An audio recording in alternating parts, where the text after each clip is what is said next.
Tov, shalom lechulam. Hello, good evening to everybody. Good to see you all here. I'm going to, Lina, to try and explain to you the connection between what's called in English a caper, capers. If you don't know what that is, I'll explain in a moment. And chocolate.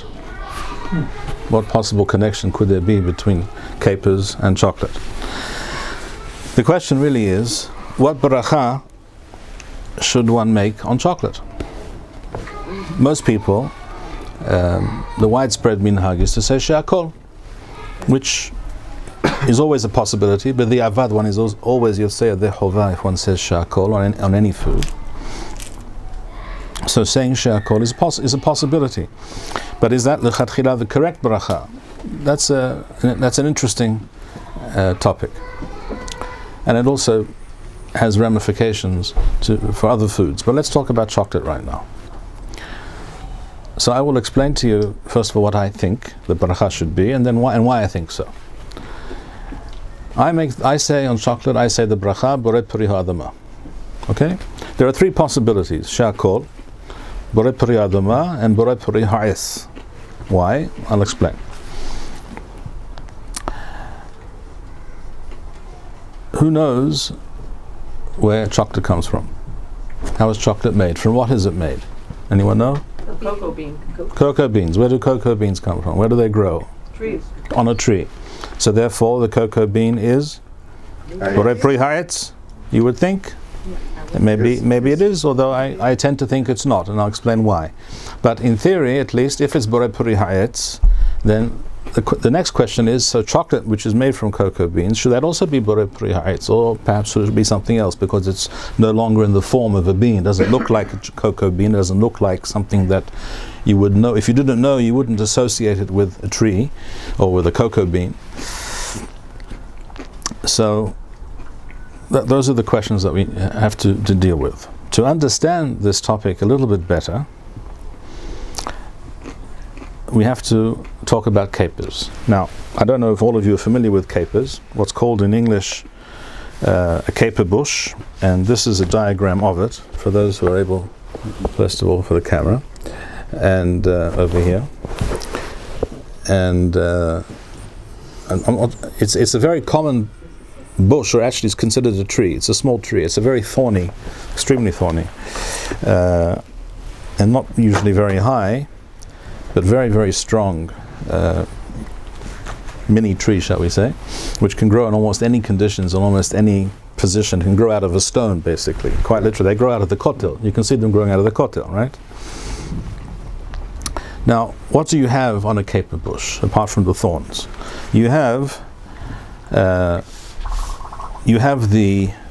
brand new shoots, which grow. The season when the tree or bush is active is from about Nisan, Iyar, after Pesach, till about maybe Tammuz, okay, till the first part or most of the summer. So this time of the year, winter, the bush is dead. It's just a thorny collection of branches and thorns. But you have three things. You have the new shoots, which are soft, but they're also bitter. They're called, in the Mishnah, in the Talmud, they're referred to as timaroth. You also have the evyonoth, which is, as I'm about to explain, is the fruit. And you also have the kafrisin, which is actually what we call capers.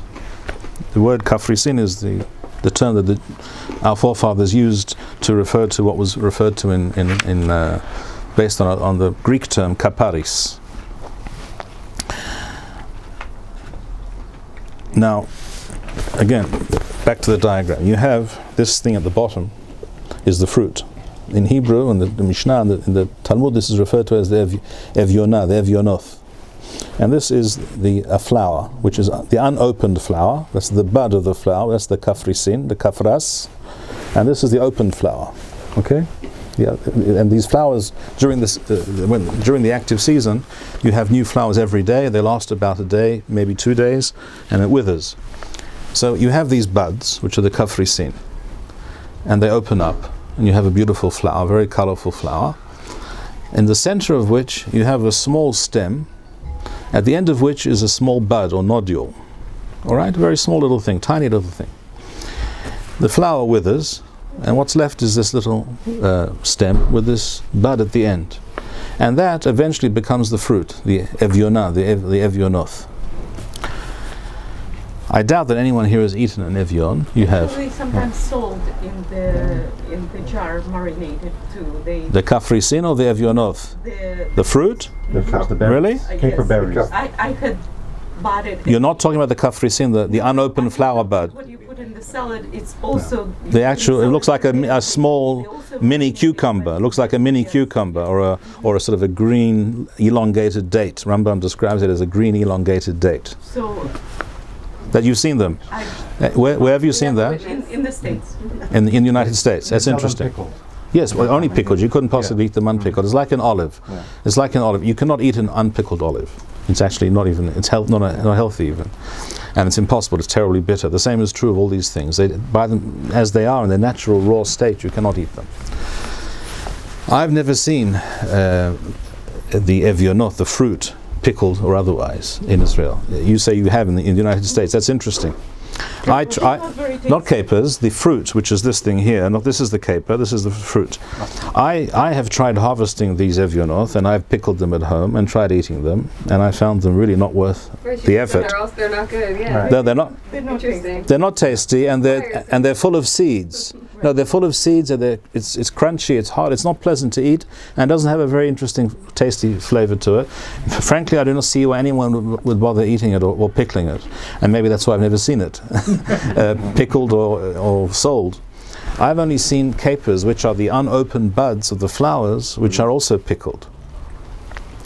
Those are very tasty. A lot of people like them in salads. They go wonderfully with fish and other things. It's like it's like other pickled things. Like with the pasta. Yeah, also. So that's called the kafris. In English, those are called the capers. I don't know for a fact, but I imagine that 2,000 years ago, that was also the main part of the bush or the tree that was eaten.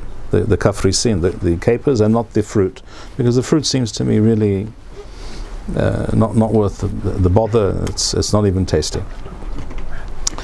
But nevertheless, having said that, the Talmud explains that so this is a tree. It's considered an etz, and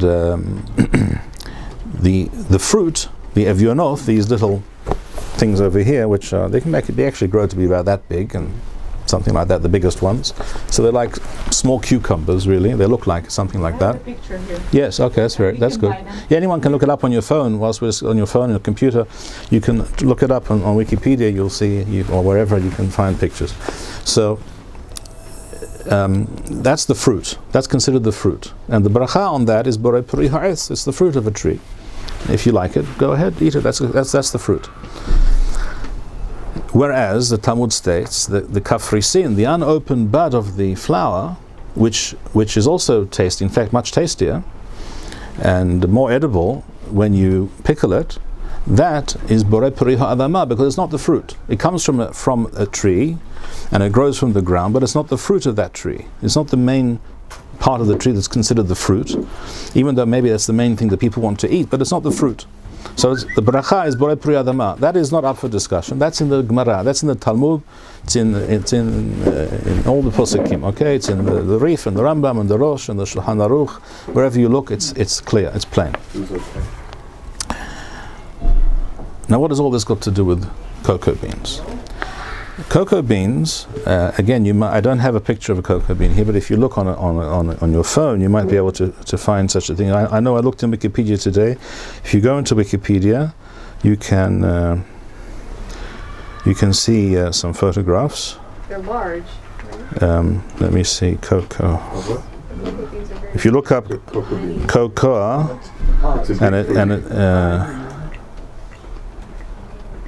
it talks about the bean, and it also talks about the tree. No, that's the wrong thing, sorry. And I see cocaine comes up on my search here. That's not what I'm referring to. This is Theobroma cacao, the cocoa tree. Okay? So if you want to see a photograph, look it up on your phone, or I'll show you what I can see here. Read article. I don't know if you can see that here. This is a fairly good photograph, actually. You may be able to see this. Yeah, it's huge. Okay, so the cocoa tree is a tree. It grows in specific climate conditions. Indonesia, mainly in near equatorial Africa and certain other areas. Most of the cocoa in the world is produced in the Ivory Coast and a few other African countries, some in Indonesia. So you have on this tree these pods, orange, yellow, some of them even a reddish burgundy color. And that is actually the fruit of the tree, of the cocoa tree. Interesting, as you see, they grow from the actual trunk of the tree. It's an unusual tree. How does this come to be? It grows, first of all, you have a shoot which also grows straight out of the trunk of the tree, at the end of which you have a tiny little bud. Not so tiny, actually. You have a bud. I think I have a photograph of that here as well. Yes, you do. Here we have a good photograph of that. Here you can see unopened buds coming out of the tree, unopened flower buds, right? You see a fruit, the actual pod, but they also have unopened flower buds, and they open up into a flower. And in that flower, again, you have something which will develop into this pod, into these pods that we saw a moment ago. These things here. Okay? Now this is the fruit. I've never seen this in the flesh, so I cannot tell you if the shell, this outer part, the orange, yellow, whatever it is actually edible. It might be edible. I'm not 100% sure. But what is definitely edible is what's inside this pod, which is a whitish pulp. Now look for such a photograph here. Just a moment.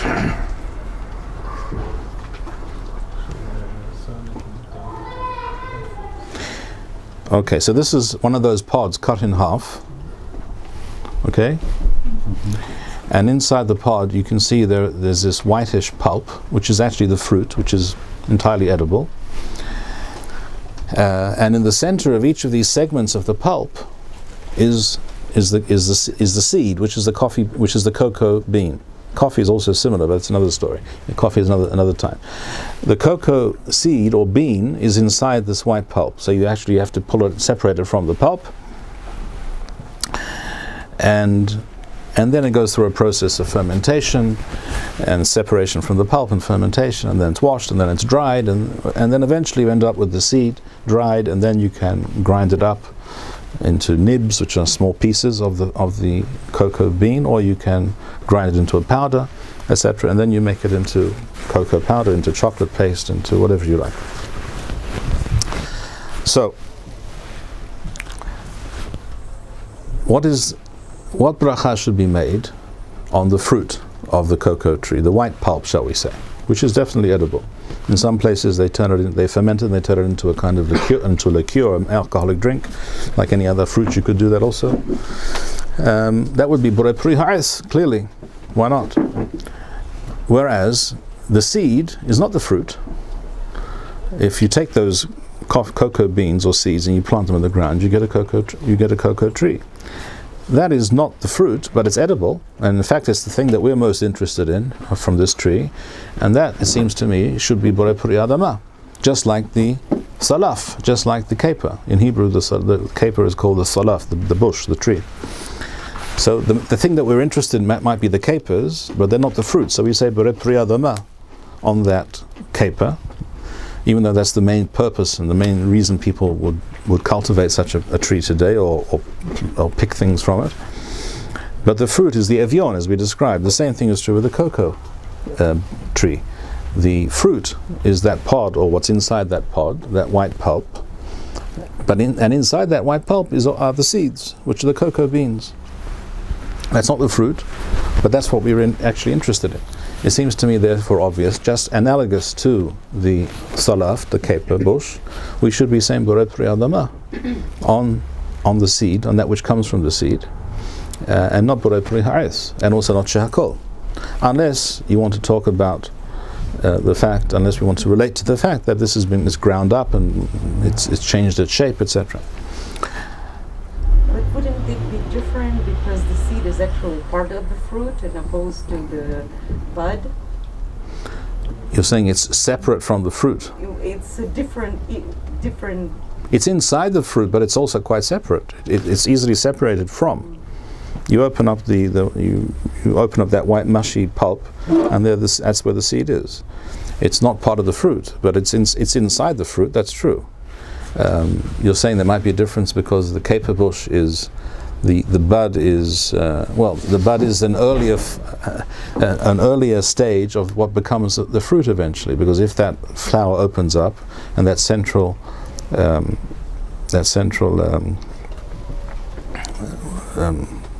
what do we say? What do we call it? The central stalk or whatever, which has the bud at the end of it, that is allowed to grow. That develops into the fruit. Nuts, even though it's not really a fruit, but basically seed part of the fruit. Nuts, you're saying? You're talking about nuts? Yes, Yeah. that's For some, that's an interesting point. That's a very interesting point. I've also have asked myself the question: what should the correct beracha on cashews be, for example? But that's again another discussion. So we'll leave that for another time. But it's a valid point because there are nuts that are perhaps similar to this discussion. So I have seen that, as I said, the standard practice is to say Shakol Niya Bidvaro, but there are many major poskim who questioned that, including Hagaon Rabbi Shlomo Zalman Auerbach Zatzal and Hagaon Rabbi Yosef Shalom Eliashiv Zatzal, both of whom said that you should actually say Borei Puri Ha'eth on chocolate. And I saw today also that Hagon Rabbi Dov Lior Shlita also says the same. Ha'etz.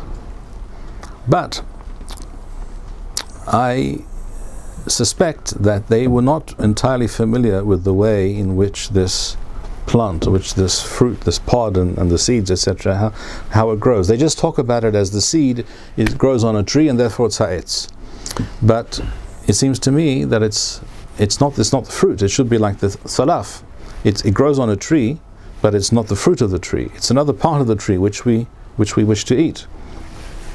So, using that analogy, it seems to me it should be borei puri adama. Keep in mind also that if something is borei puri ha'etz and you say borei puri adama, you also say they're chovah, but not the other way around. So that's a further reason perhaps to say borei puri adama and not borei puri ha'etz. As for the question of something being mashed up, change the shape, the look of it has changed altogether, that is discussed in the Talmud. One place this is discussed, at least in the Talmud, is the Masechet Berachot Daf Lamed Hed. It talks there about terima. Terima, according to the Geonim, according to the Rambam and others, is dates from which the pit was removed and they were totally made into a pulp, mashed up into a pulp, and also sometimes things were added to them, certain spices and even sesame seeds, and was made into a kind of lumps of this kind of sweet delicacy.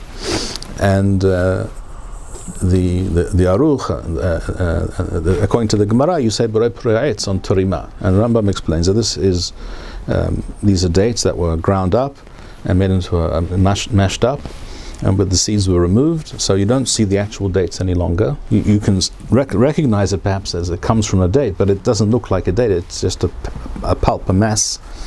And Rambam says explicitly, you say borei puri ha'etz on this form of the date, even though it doesn't look like a date, and even though other things were mixed into it. And this is also what the Shulchan Aruch, by the way, is posek l'halacha in Siman Resh Beth. And even the Rama, who quotes another opinion based on Rashi, who holds that if something is partially ground but not completely turned into a pulp, then you can still say the original bracha. But if it's totally a pulp, then it's now shehakol.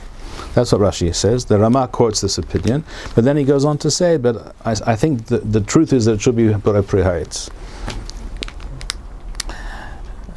And what I'm suggesting is that opinion seems to me correct, but instead of Borei Preretz, I think it should be Borei Peri Adama. So that's the topic of chocolate and the connection between chocolate and capers.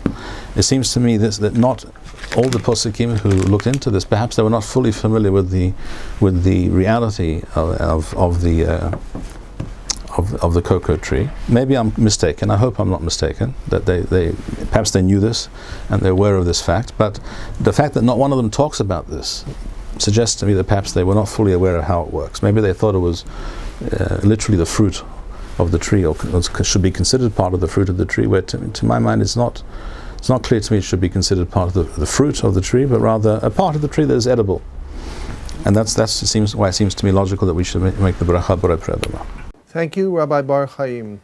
We would like to encourage our viewers to share these videos with friends and send in your responses. We would also like to suggest the following opportunity to our viewers. If you identify with Rabbi Bar-Hayim's message and would like to sponsor or dedicate a video interview with the rabbi in honor or memory of a loved one, if you would like to obtain Birkon Nusach Eretz Yisrael or invite the rabbi for a speaking engagement, please email us at office@machonshilo.org.